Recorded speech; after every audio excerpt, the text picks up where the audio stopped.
Assalamualaikum warahmatullahi wabarakatuh. Baiklah, bertemu lagi dengan channel Listrik Kusuka. Pada pertemuan kali ini, di video ini saya akan membahas dasar-dasar bahasa Si. Akan tetapi, bahasa Si yang akan saya bahas tidak akan terlalu mendalam. Lebih ke arah bahasa Si yang sering atau paling sering digunakan dalam memprogram mikroprosesor ataupun mikrocontroller, contohnya Arduino ataupun Atmega, menggunakan software CVAVR untuk Atmega. Baiklah, langkah pertama yang harus kita lakukan dalam memprogram bahasa C tentu saja menginstal software atau aplikasi untuk pemrograman bahasa C. Di sini saya sudah menginstal. Aplikasi yang saya gunakan adalah Dev C++. Sebenarnya banyak ya aplikasi untuk pemrograman bahasa C. Ada juga Visual Studio. Akan tetapi Visual Studio ini bukan hanya bahasa C ya, dia juga bisa include di dalamnya bahasa Python, Java, dan lain-lainnya. Baiklah, kita buka langsung aplikasinya. Dev C++. Oke, langkah pertama untuk memprogram kita bisa klik File, New, terus pilih Source File. Dalam memprogram bahasa C, pertama yang harus kita lakukan adalah include library. Caranya dengan menulis include. Library yang digunakan adalah stdio.h. Jadi sebenarnya library dalam bahasa C itu ada banyak ya. Bukan hanya stdio.h, tapi yang saat ini kita gunakan stdio.h dulu aja. Mungkin di lain video akan dibahas tentang library-library yang ada di dalam bahasa C.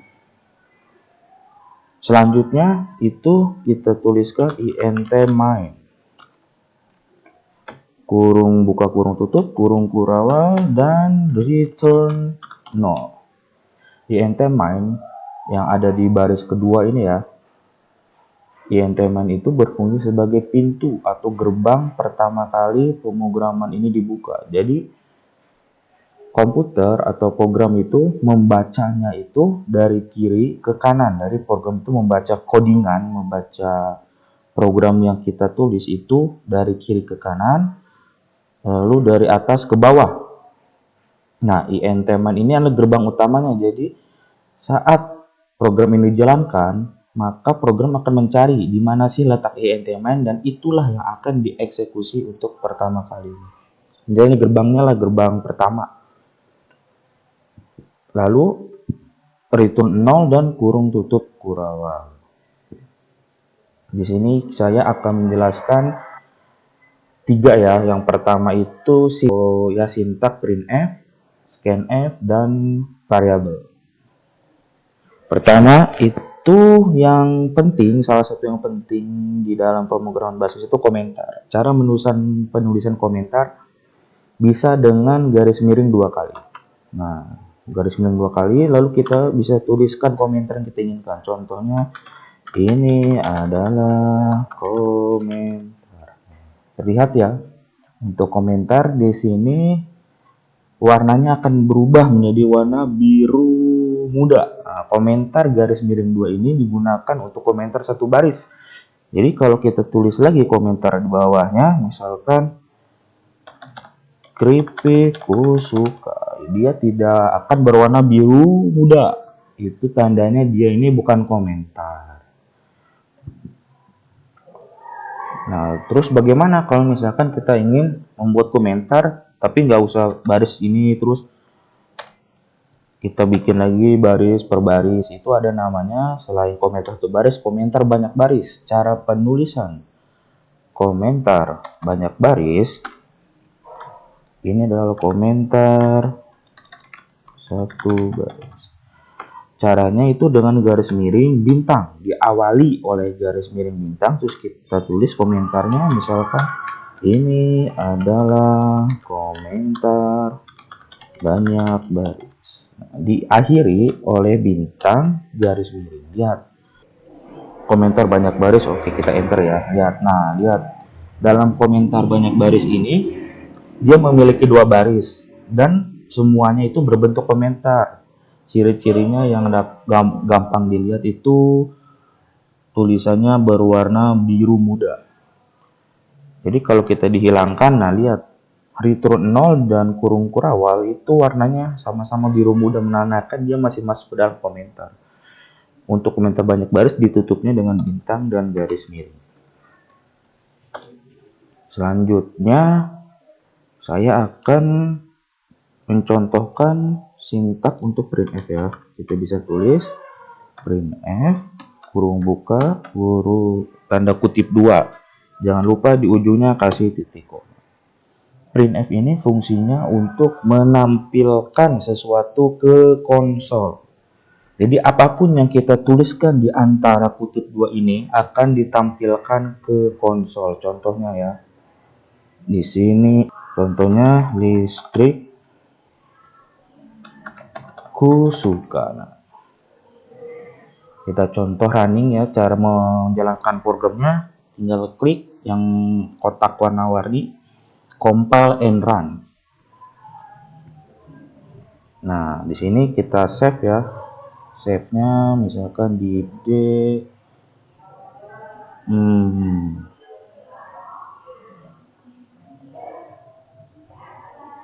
di pertemuan pertama contohnya. Kita save dengan nama printf,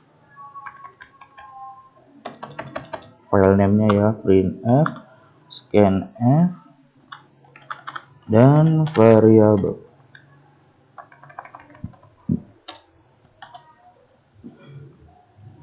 Lalu klik save.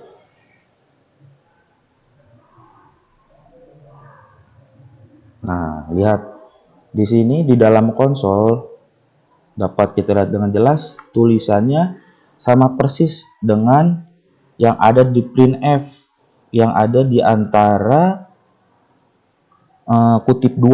Nah, tulisannya sama persis. Jadi fungsi printf itu untuk menampilkan sesuatu ke layar, baik itu data tulis dapat berupa angka ataupun huruf. Misalkan kalau saya menuliskan baris kedua dengan menggunakan printf juga, saya menuliskan baris kedua dengan menggunakan printf, listrik ku suka banget. Nah, misalkan lihat, saya run and compile. Nah, lihat di sini tulisannya tidak memakai spasi. Listrik ku suka itu adalah printf yang pertama. Banget dia akan melanjutkan ke sampingnya sesuai sama yang printf pertama. Contoh ya, misalkan di printf pertama di ujung kutip 2 ini nih saya kasih spasi 1 kali. Nah, kalau kita kasih spasi, otomatis nanti di ujung kusuka pun akan ada spasi sebelum dia mengeksekusi atau menjalankan program di bawahnya, yaitu printf yang isinya banget. Contohnya kita run lagi ya biar kita lihat perbedaannya. Nah, lihat di sini kita lihat ada spasinya.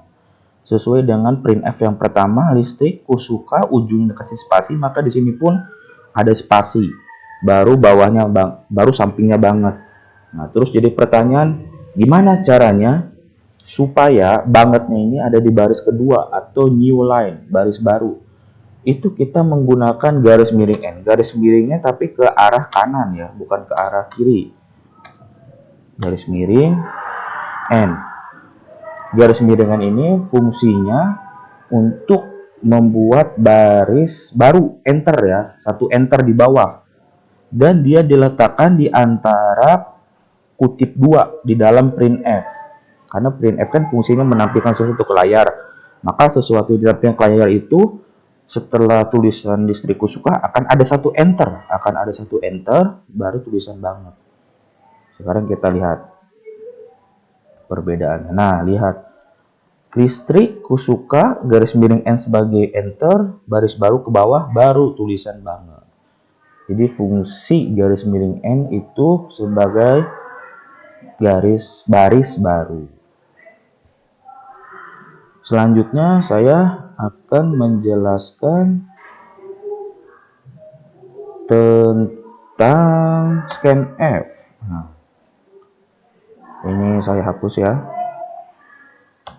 Di sini saya akan membuat program untuk menampilkan bilangan yang disimpan. Pertama kita tulis printf, terus masukkan bilangan. Jangan lupa ujungnya kasih titik koma.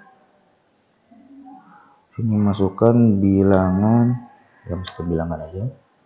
Di bawahnya scanf.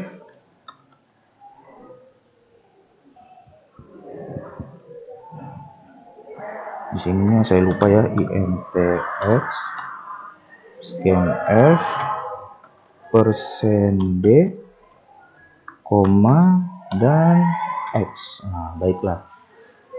intx ini adalah integer variabel x. Jadi di sini kan kita melihat ada variabel x ya. Jadi x ini di sini fungsi sebagai variabel.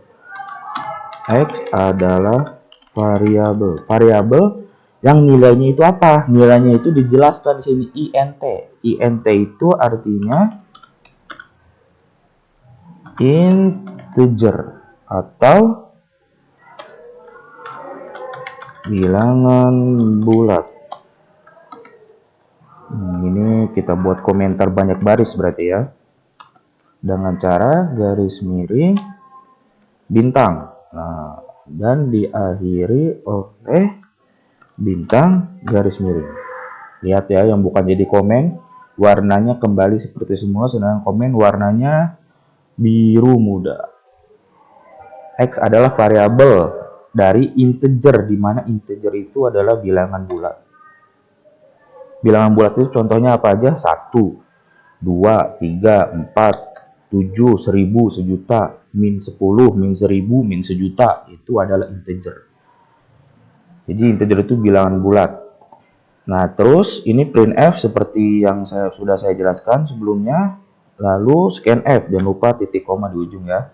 Scanf ini berfungsi untuk menyimpan data dari konsol. Nah, kalau printf itu menampilkan data ke konsol, kalau scanf menyimpan data dari konsol. Apa yang disimpan oleh scanf? Itu x. X itu apa? X itu adalah bilangan bulat. Nanti nilai x itu akan disimpan di scanf dan nilai di alamat x, dan nilainya itu akan diimplementasikan oleh %d. Jadi %d dan int ini satu paket. Int itu menggunakan %d untuk bilangan bulat. Terus bagaimana kalau pecahan, misalkan 22/7, 2,5, min 2,5, min 1.000.000, itu kita pakainya float. Jadi float ini untuk bilangan pecahan. Dan float penggunaannya bukan %d, dia %f. Nah, nanti bisa dicek ya di internet mungkin pasangan-pasangannya. Di sini saya menggunakan integer atau bilangan bulat saja yang pasangannya itu adalah %d. Nah, kalau kita lihat apakah ada error ya, kita jalankan dan tidak ada error. Selanjutnya kita harus tahu bagaimana cara mengeluarkan atau mengetahui nilai si X ini. Makanya untuk menampilkan nilai si X itu berapa, kita menggunakan printf. Karena printf fungsinya untuk menampilkan sesuatu ke layar. Oke, kita menggunakan printf. Nah, lalu kita tulis bilangan yang Anda masukkan. Oh, jangan terlalu panjang, mungkin bilangan Anda ya. Bilangan Anda sama dengan %d, x. Nah, jadi baris terakhir ini di baris ke-8 kita menampilkan nilai x dengan perintah bilangan Anda sama dengan %d. %d itu nilai dari x-nya. Misalkan kita memasukkan nilai X itu 10, maka persen D ini akan menjadi 10. Nah, jadi persen D ini adalah nilai dari X-nya. Ingat ya, di sini harus sama. Kalau X kecil, di sini pun harus X kecil. Kalau di sini X-nya X besar, di sini pun harus X besar. Dia harus sama. Jadi kalau misalkan ada salah satu X kecil, yang satu besar, itu pasti akan error. Jangan lupa di ujungnya kasih titik koma. Kita coba ya program ini. Kita run and compile. Oh, tadi X-nya kehapus. Nah, run and compile. Lihat di sini ada tulisan masukkan bilangan sesuai perintah ya. Printf pertama masukkan bilangan. Misalkan kita masukkan bilangan bulat. Contohnya 57 misalkan. Kita enter. Lihat baris keduanya bilangan Anda sama dengan 57. Bilangan Anda sama dengan 57. Nah, jadi nilai X yang kita tuliskan 57 itu akan disimpan di alamat X dan dikeluarkan di perintah printf baris ke-8 ini. Dengan posisinya itu digantikan oleh persen D. Jadi persen D itu nilainya, nilai dari siapa? Nilai dari si X. Nah, contoh, misalkan contoh, persen D-nya kita ubah. Kita ganti ya, posisi persen D. Terus kan, posisi persen D-nya saya taruh di sini. Kita compile lagi, kita lihat apa perbedaannya. Masukkan bilangan, misalkan 4. Kita enter, lihat. Bilangan 4 Anda sama dengan. Bilangan 4 Anda sama dengan. Sesuai ya, dia bilangan persen D-nya itu nilai dari X, Anda sama dengan. Bilangan, karena kita memasukkan ke konsol 4, maka angka 4 ini akan disimpan di alamat X dan dikeluarkan di perintah ke line 8, printf ini, yang menggantikan persen D. Jadi persen D-nya digantikan oleh nilai dari X. Bilangan 4 adalah sama dengan. Terus kita lihat, kita kasih contoh kasus yang tadi ya. Misalkan di sini X-nya kita ganti X besar. Yang ininya kita tetap ganti X kecil. Kita lihat apa yang akan terjadi. Nah, dia error. Errornya mulai dari sini. Kenapa? Karena program itu cara bacanya dari kiri ke kanan dan dari atas ke bawah. Ingat ya, dari kiri ke kanan dan dari atas ke bawah. Kita lihat di scanf, dia tidak tahu siapa itu X. X itu apa?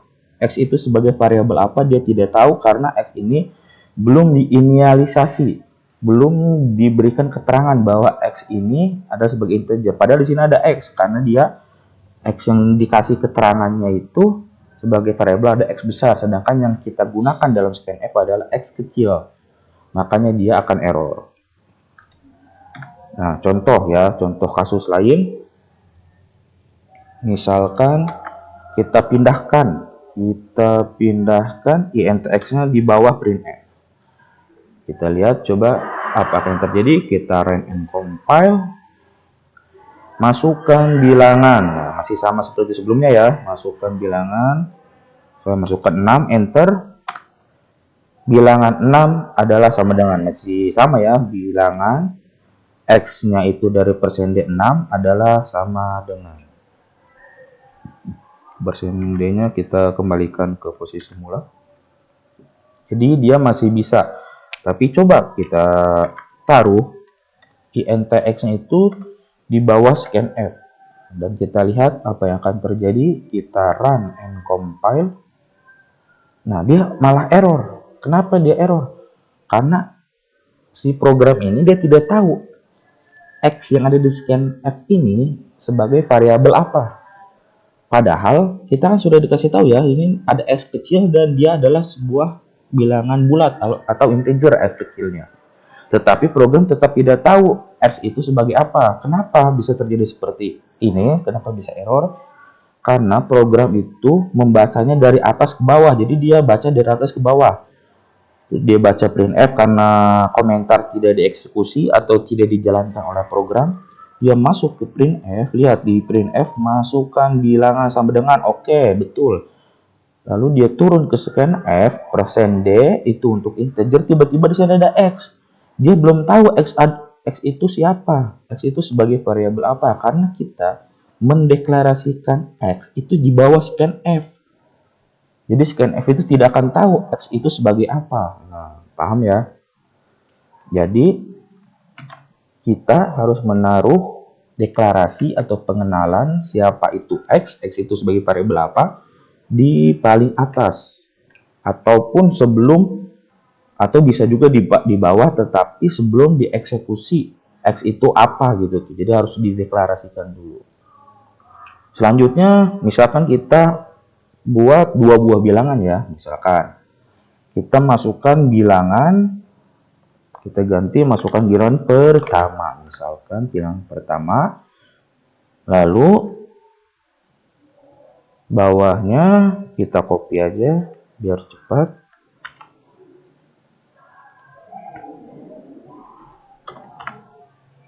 Masukkan bilangan kedua.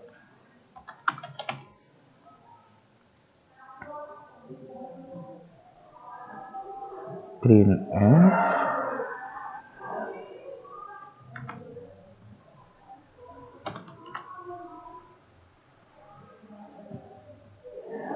bilangan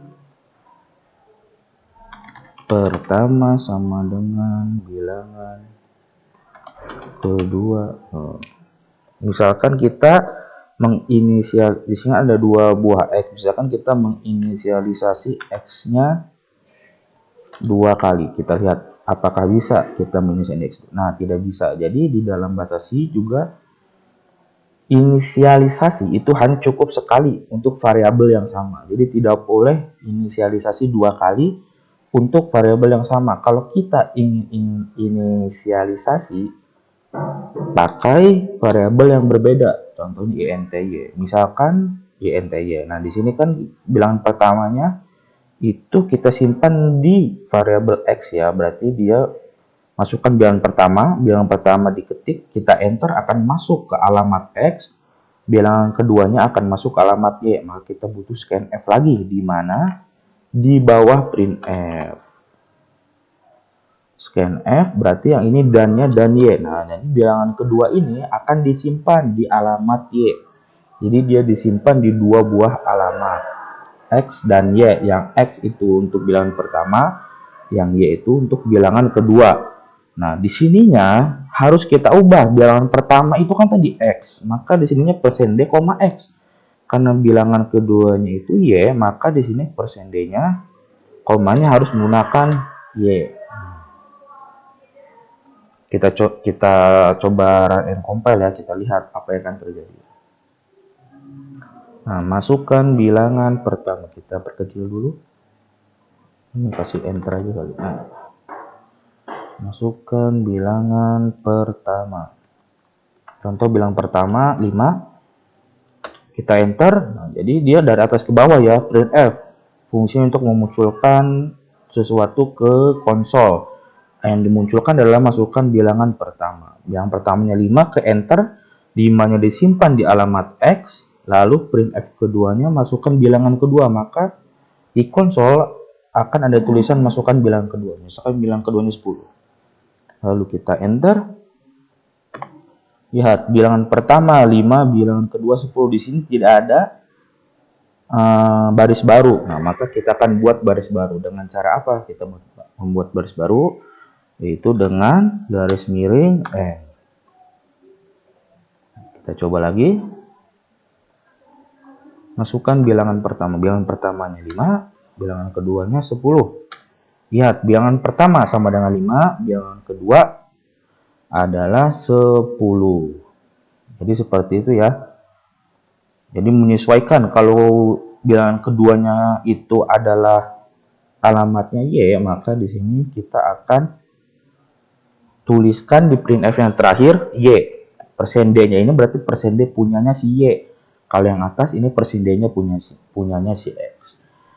Nah, terus gimana? Misalkan kita hanya ingin menggunakan satu variabel x saja misalkan. Jadi bilangan pertama disimpan di dalam x, bilangan kedua disimpan di dalam x. Apa yang akan terjadi? Jadi kalau seperti itu, kita tidak butuh INTY ya. INTY kita tidak butuh. Nah, terus kita lihat di sini berarti kita pakai X, di sini kita pakai X. Coba kita jajal apa ada error. Ini di close dulu. Nah, tidak ada error ya. Coba kita lihat sekarang dalam kasus ini apa perbedaannya. Masukkan bilangan pertama 5. Masukkan bilangan kedua. Bilangan kedua 10. Saya enter. Lihat, kenapa kok di sini bilangan pertamanya 10, bilangan keduanya 10. Nah, kenapa bisa seperti itu? Karena nilai X itu ketimpa. Jadi gini, kan program bacanya dari atas ke bawah. Kita lihat, program akan mengeksekusi line ke-7. Masukkan bilangan pertama sama dengan. Kita masukkan angka 5. Maka angka 5 akan disimpan dalam alamat X. Lalu memasukkan bilangan kedua. Kita tulis 10. Maka 10 akan disimpan di dalam alamat X. Jadi yang tadinya nilainya 5 itu ditimpah atau diganti menjadi nilai terakhir yang dimasukkan, yang di save. Yaitu nilainya adalah 10. Maka X itu otomatis nilainya 10 dua-duanya. Bukan yang satu 5, yang satu 10. Karena nilai awal yang 5 ini diubah atau ditimpah oleh nilai kedua. Kenapa bisa? Karena variabelnya sama. Makanya dia tertimpah.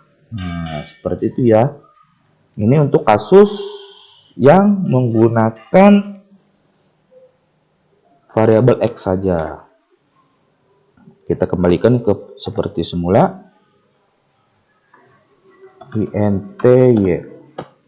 Nah, sekarang ketika variabel sudah kita inisialisasi atau kita beri keterangan kalau variabel itu, contohnya variabel X itu adalah sebuah integer atau bilangan bulat, memasukkan nilai X sebagai bilangan bulat itu secara manual tanpa menggunakan int. Jadi seperti ini contohnya ya. Ini kan masukkan bilangan pertama, di bawah printf yang masukkan bilangan pertama, saya tulis gini. X sama dengan 9 titik koma. Nah, maksudnya X sama dengan 9 ini nilai X adalah 9. Kita coba run and compile ya, kita lihat apa yang terjadi dalam kasus ini. Kita run and compile, lihat masih sama ya, dieksekusi. Yang dieksekusi itu baris ke-7 atau line ke-7. Masukkan bilangan pertama, kita masukkan bilangannya 5 misalkan, enter. Masukkan bilangan kedua misalkan 3, kita enter. Nah, dilihat di sini bilangan pertama tetap 5, bilangan keduanya adalah 3. Jadi X-nya ini tetap mengambil dari konsol yang pertama. Jadi dia scanf ini tidak mengambil dari program yang ada di sini ya, yang apa namanya, dari urutan program dari atas ke bawah. Tapi scanf ini mengambil datanya dari konsol. Karena konsol kita ketikkan 5, otomatis dia akan menjadi 5. Sekarang kita coba ubah ya. X sama dengan 9-nya kita ubah, kita taruh di sini. Nah, kita lihat apa yang akan terjadi. Ini konsol yang kita close. Kita run and compile. Bilangan pertama 5, bilangan kedua 3. Lihat, di sini berubah jelas ya. Saya ke bawahkan sedikit. Memperkecil aja ya. Masih kelihatan kayaknya. Oke. Nah, masukkan lihat ya, program kan eksekusinya itu dari atas ke bawah. Nah, sekarang kita lihat printf pertama. Masukkan bilangan pertama. Masukkan bilangan pertama. Kita masukkan bilangan pertama itu 5. Maka nilai X itu akan mengambil dari konsol dan disimpan di alamat X dengan nilainya itu adalah 5. Jadi awal pertama X adalah 5 di scanf, udah ngambil dari konsol ya. Karena fungsi scanf mengambil data dari konsol. Kalau printf menampilkan data ke konsol. Printf kedua Di sini di baris 9, masukkan bilangan kedua. Nah, bilangan kedua yang kita masukkan adalah 3. Setelah selesai nilai 3 itu disimpan di alamat Y, dia mengeksekusi baris selanjutnya, yaitu baris 11. Kita lihat di baris 11, di sini X sama dengan 9. Kita memasukkan nilai X itu adalah 9. Maka yang tadinya nilai X itu adalah 5, ditimpahlah nilai X itu menjadi 9. Maka nilai X terakhir adalah 9. Maka dari itu di printf di line ke-12, bilangan pertama itu sama dengan persen %d, X. X yang dimaksud ini adalah X terakhir. X terakhirnya itu adalah X9, bukan X yang diambil dari scanf.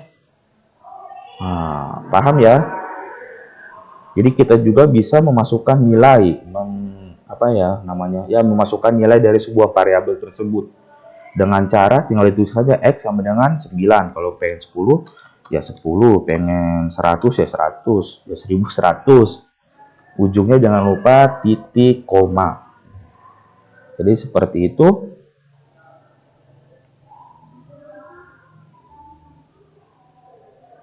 Jadi mungkin hanya itu saja ya.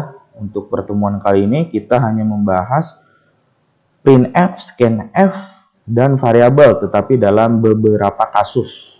Ya, semoga ini semua bermanfaat. Wabillahi taufiq wal hidayah. Wassalamualaikum warahmatullahi wabarakatuh. Sampai ketemu lagi di video selanjutnya.